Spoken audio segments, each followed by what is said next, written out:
etapa seguinte do programa consiste na leitura de textos elaborados por economistas clássicos e neoclássicos que se debruçaram sobre a questão do método. Como é que a gente vai fazer isso? Nós vamos pegar alguns textos, aí a gente vai então para o século XIX e vai pegar alguns textos selecionados de economistas que falam sobre método. Então nós vamos estar fazendo aí um mergulho no passado. Eu gosto muito de fazer isso, eu tenho uma simpatia aí pela história de uma maneira geral e pela história do pensamento em particular. Então, vou ficar mais ou menos um mês nessa brincadeira, vamos dizer assim, que nem sempre as pessoas apreciam bem, mas acho que é interessante pegar um texto de 1836, como é o texto do Stuart Mill, e verificar quão atual esse texto é. Né, e como ele fala bem de algumas coisas que estão acontecendo aqui, enfim, e alguns problemas que os economistas estão tratando no século XXI.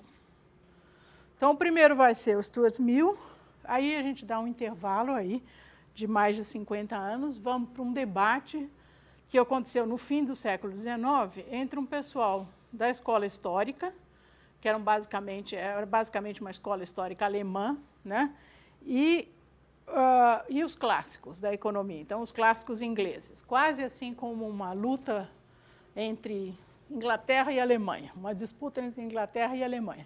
Mas, na verdade, a coisa é mais complicada do que isso. A escola histórica tinha adeptos na Alemanha, na Inglaterra. Posteriormente, teve, mais ou menos um pouquinho depois, teve adeptos nos Estados Unidos, entre os institucionalistas, né? E a posição da escola histórica era muito crítica em relação aos clássicos. E clássicos, e aí envolvidos também os austríacos, que eram tradutores, vamos dizer, que haviam incorporado, não a escola austríaca propriamente dita, como a gente conhece hoje, mas austríacos que tinham incorporado as teses dos clássicos da economia. Então, os alemães, os historiadores, né, os economistas historicistas da Alemanha, eles questionaram violentamente a maneira de construir a teoria econômica dos clássicos, que lhes parecia excessivamente dedutiva. Então, eles diziam, essa não é uma teoria econômica que nos sirva, né, que consiga orientar a política econômica, por exemplo, nas nossas condições históricas, que são muito diferentes das condições históricas da Alemanha ou mesmo da França. Então, nós precisamos de uma teoria que incorpore as questões de natureza social, dê um papel muito mais central ao Estado, né? O Estado da escola histórica é um Estado que intervém na economia, não é o Estado liberal, como na escola clássica. Enfim, tem uma série de diferenças do ponto de vista metodológico que a escola histórica defendia. Essa discussão começou a se espalhar, enquanto ela estava sendo feita em alemão, entre o Menger, austríaco, e o Schmoller e outros da escola histórica, enquanto essa discussão estava em alemão, ela não estava afetando muito o berço da economia política, que era a Grã-Bretanha. Na hora que essa discussão começou a ser feita em inglês, começou a incomodar, e não dos berços, né? Berço não, mas um dos grandes centros de ensino de economia, que era a Universidade de Cambridge, na Inglaterra, era como continua sendo, isso começou a incomodar o pessoal lá. Porque acontecia o seguinte, imaginem a cena, os alunos entram para ter uma aula com um professor de teoria econômica, como queiram chamar, e dá aquela aula convencional, mais ou menos parecida com o que vocês têm. O cara vai embora, sai pela porta, entra um professor de história econômica. Aí começa a dizer que aquilo está tudo errado, que aquela maneira de fazer economia está errada, e começa a dar uma aula usando, apresentar teorias usando um método histórico, indutivo, integrado com as ciências sociais. Bom, então os alunos estavam ficando absolutamente confusos em ver os seus professores divergirem, né? E nisso, o John Neville Keynes, que é o pai do Keynes que a gente conhece, que a gente todo mundo já ouviu falar de alguma maneira, é o John Maynard Keynes, né? Esse era o pai dele, chamava-se John Neville Keynes. E era professor de Cambridge, isso no final do século XIX, e era... outro professor de Cambridge famoso era o Marshall, naquela época. E os dois escreveram livros simultaneamente, os princípios do Marshall e esse livro do Neville Keynes, que era o escopo e método da ciência econômica. Nesse livro, o Keynes tenta promover uma reconciliação entre os ensinamentos da escola histórica e os ensinamentos da escola clássica, por exemplo, de Stuart Mill. Então, ele meio que põe a mão na cabeça dos briguentos e fala, olha, na verdade não há tanta diferença aqui, uns e outros têm razão, vamos nos acalmar e tal. Então, é mais ou menos isso que a gente vai tratar neste momento. E a gente vai dar alguma ênfase, não apenas nesse ponto, mas em outro, a respeito do contexto em que esse tipo de discussão vem à luz. Né? É minha crença que aquilo que se discute intelectualmente, a vida intelectual, é muito marcada ela tem condicionantes do ponto de vista históricos e sociais. Né? Certas ideias, elas têm espaço para passar, né? Para serem difundidas, dependendo do ambiente em que elas... O ambiente abre as comportas para que certas ideias se manifestem e vicejem, e essas discussões também têm um lugar. Então, essa é a escola histórica alemã. Então, passa pela escola alemã e suas controvérsias em torno de sua visão de ciência econômica. Debruça-se, em seguida, sobre a ideia de escassez em Lionel Robbins e culmina no famoso ensaio de Milton Friedman, que defende a construção de teorias baseadas em pressupostos irrealistas. Então, o que o Lionel Robbins... Então, o texto do Neville Keynes é de 1891, a gente dá mais um pulo de mais de 30 anos e chega num texto de 32 do Lionel Robbins. Por que esse texto é importante para mostrar como é que se caracteriza o método da ciência econômica? Porque esse é um texto de precursor em termos, por exemplo, da escola austríaca. Né? O Lionel Robbins tinha um bom vínculo com os austríacos, ele sabia alemão, conseguia conversar e discutir com eles. E ele aqui também dá a definição neoclássica de economia. Até então, a definição de ciência econômica era a definição clássica, desde Adam Smith. A partir desse momento, este momento consagra uma definição neoclássica. A economia como ciência da escassez, né, de alocação de recursos escassos para atendimento das necessidades humanas. Então, é um texto importante nesse sentido. É um texto, como vocês verão, bem diferente de outros que a gente já leu. Né? Então, ele vai discutir assim, por exemplo, o que faz o Robinson Crusoe? Qual o papel do Robinson Crusoe na concepção das ideias econômicas? Então, aquele cara isolado, na ilha deserta, que vai providenciar seu próprio sustento, então vai buscar os recursos escassos para conseguir construir uma habitação, se alimentar, se vestir, etc. E, no final, o último texto desse retrospecto histórico é o Friedman, é um texto famosíssimo, de 53. Ele foi escrito em 53. Imediatamente ele foi fuzilado de vários lados, né, do lado até dos seus colegas de departamento em Chicago, foi fuzilado. Vários tipos de críticas, mais frequentemente a crítica de que não tinha sofisticação do ponto de vista filosófico, e aí tem toda uma defesa e um ataque das concepções de Friedman. Fundamentalmente, ele vai dizer que o método da economia tem que ser um método as if.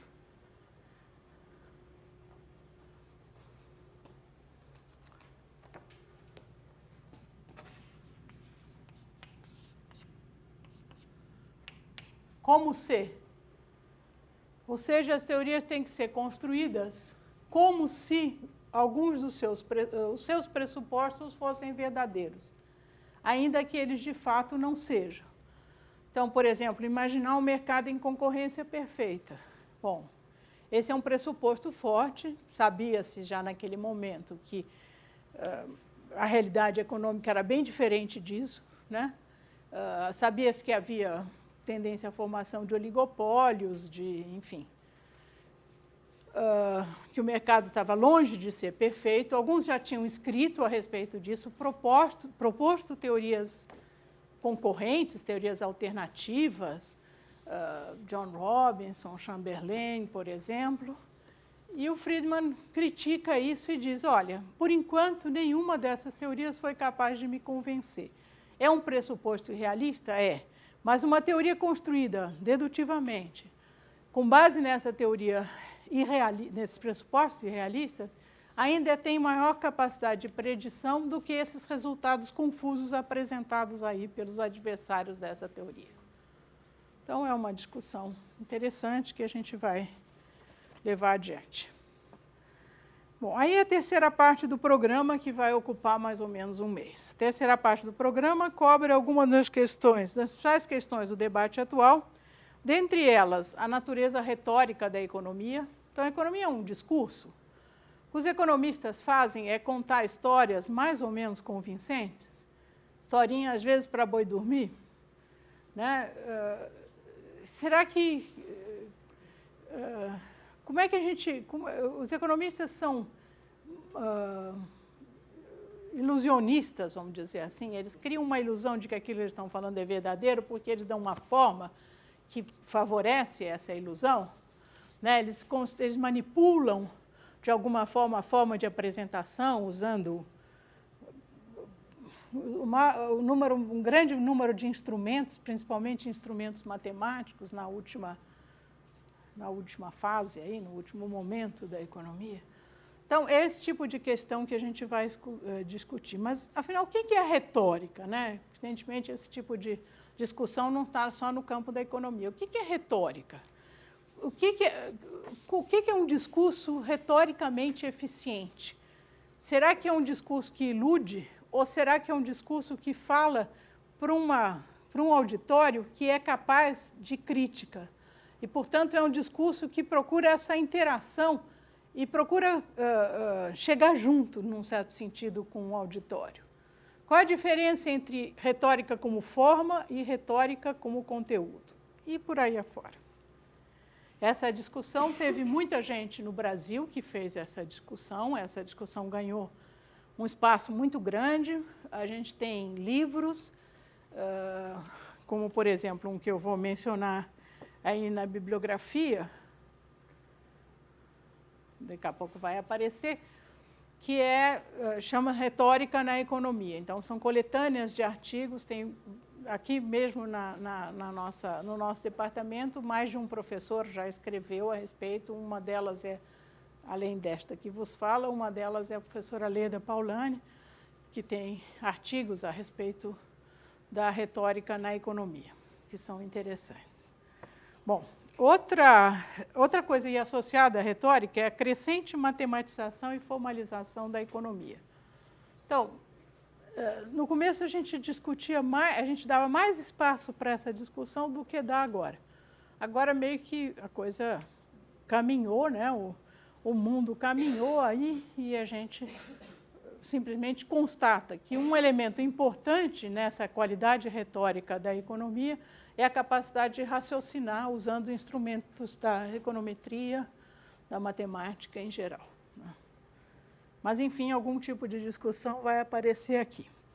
Um dos textos que a gente poderá ler nessa fase é um texto do Paul Krugman, em que ele defende o uso da matemática na economia, rebate críticas que são feitas a esse uso, mas fala que os economistas também precisam aprender a falar para o grande público. Né? Então, está bem que eles façam, quando eles escrevem os artigos que são dirigidos a seus pares, eles usem todo aquele instrumental e não precisem ficar pedindo permissão para isso, só os pares são capazes de entender essa linguagem, mas eles também precisam se preocupar mais em falar com o grande público, porque senão a falta de comunicação gera problemas sérios, inclusive porque a economia ela quer orientar a política econômica. E para orientar a política econômica, essa ponte entre o público especializado e o público leigo precisa ser feito de forma competente. Não deixar apenas para o jornalista que não tem formação em economia ficar traduzindo as análises feitas pelos economistas. Ter essa responsabilidade de chegar na opinião pública, chegar no poder público, etc. Né? Bom, então, isso aqui é o realismo. Bom, outro ponto que a gente vai discutir aí é o realismo das teorias. Então, a partir mesmo dessa discussão sobre retórica, veio a seguinte discussão. Então, basta que as teorias sejam bonitas, sejam bem montadas, sejam logicamente consistentes, ou elas precisam ser realistas? Mas aí o que é realista? O que é, afinal, o realismo de uma teoria? Como é que um artigo como o do Akerlof, talvez você já tenha ouvido falar sobre o mercado de limões, né? Que, no fim, foi o grande estopim para a discussão sobre informação assimétrica, vocês já ouviram falar sobre isso? Já tiveram essa ideia? Bom, então, qual a importância desse artigo, que é baseado apenas numa especulação? Olha, o vendedor de carro usado, o cara vai, tira o carro da garagem, quando ele chega na primeira esquina, o carro já está valendo muito menos do que ele valia, e aí tem uma discussão sobre informação assimétrica que se sustenta aí. Bom, esse artigo clássico, aí seminal, como se diz, ele não foi baseado numa vasta pesquisa empírica, apenas uma discussão. Ele criou um modelo, Akerlof criou um modelo que é um modelo crível, no sentido de que ele é plausível. Ele pode ser acreditado porque as pessoas ouvindo falam, faz sentido, realmente tem essa questão no mercado de carros usados. Bom, a relação entre teorias e dados empíricos e os avanços no campo da economia comportamental que questiona a noção tradicional de racionalidade econômica. Então, na última fase aqui, na última etapa do programa, a gente vai discutir economia comportamental, né, chamada Behavioral Economics, que é eu sempre pegava, ao longo desses anos que eu venho dando, quase 40 anos, acho que está perto de 40 que eu venho dando esse curso, eu estou da idade de vocês, a propósito. Eu sempre introduzo algum programa de pesquisa que tem uma proposta nova em termos de metodologia. Já foi em economia institucional, depois criaram um curso específico sobre isso. Já foi economia da complexidade, agora esse tema é tratado em uma disciplina aqui do curso. Neste momento é a economia comportamental, que vem se desenvolvendo basicamente desde a década de 70 e discute parte de um questionamento de alguns pilares da economia neoclássica, como, por exemplo, a questão da racionalidade dos agentes, né?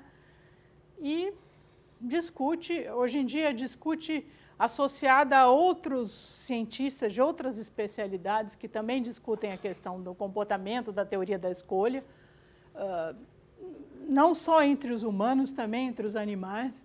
Então, discutem, por exemplo, se existem formas, constata e discute a existência de comportamentos altruístas entre animais, de comportamentos de solidariedade em relação a membros doentes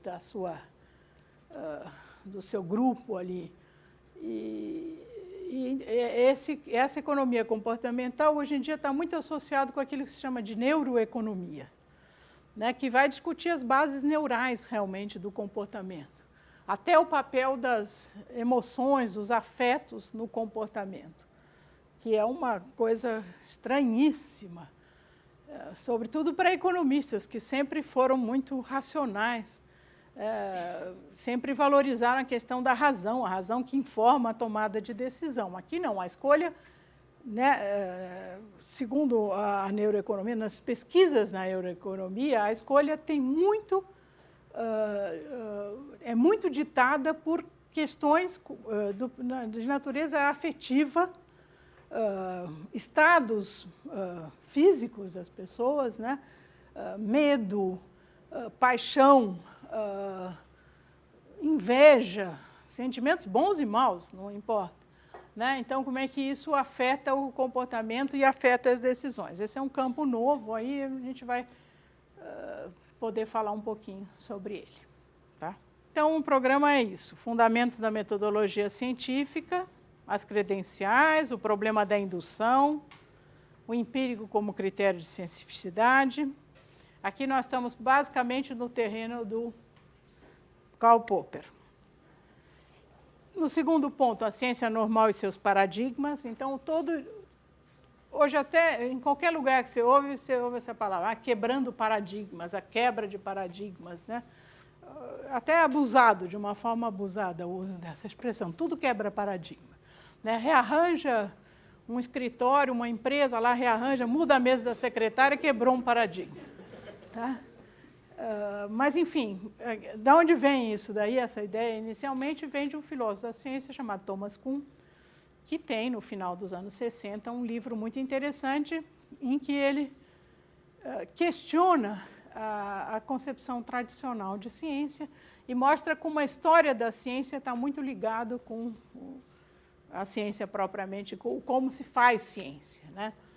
Então, tem a ver com isso. E que a ciência também, ele defende que a ciência é periodicamente acometida por certas revoluções, que são justamente essas quebras de paradigmas e sua substituição por outros. Então, a gente vai ver um pouco isso. O terceiro ponto está relacionado ao terceiro dos nossos autores dessa fase, que é o Lakatos, programas de pesquisa, princípios de tenacidade e proliferação de teorias. Então, coexistem esses dois princípios. De alguma forma, as teorias vigentes num determinado campo da ciência têm uma certa estabilidade, elas tendem a se manter, mesmo quando elas são desmentidas pelo teste empírico. Né? Então, esse princípio é importante, porque às vezes o teste empírico que refuta uma teoria foi um teste conduzido de uma forma errada e ela não pode ser abandonada sem mais. Por outro lado, existe um princípio importante no campo da ciência, que é a abertura de espaço para novas teorias. Então, é esse princípio de proliferação de teorias. Tá? Isso vai nos ocupar mais ou menos até a Semana Santa, que é no final de março, como vocês já devem saber. Embora ansiosos por começar as aulas, vocês estão também já prevendo todos os feriados que terão ao longo do semestre. O segundo grupo de pontos é escopo e método da economia clássica e neoclássica. Então, aqui a escola clássica é a opção pelo método hipotético dedutivo. O texto básico aqui é o do Stuart Mill. A escola histórica alemã e o debate de métodos, já mencionei.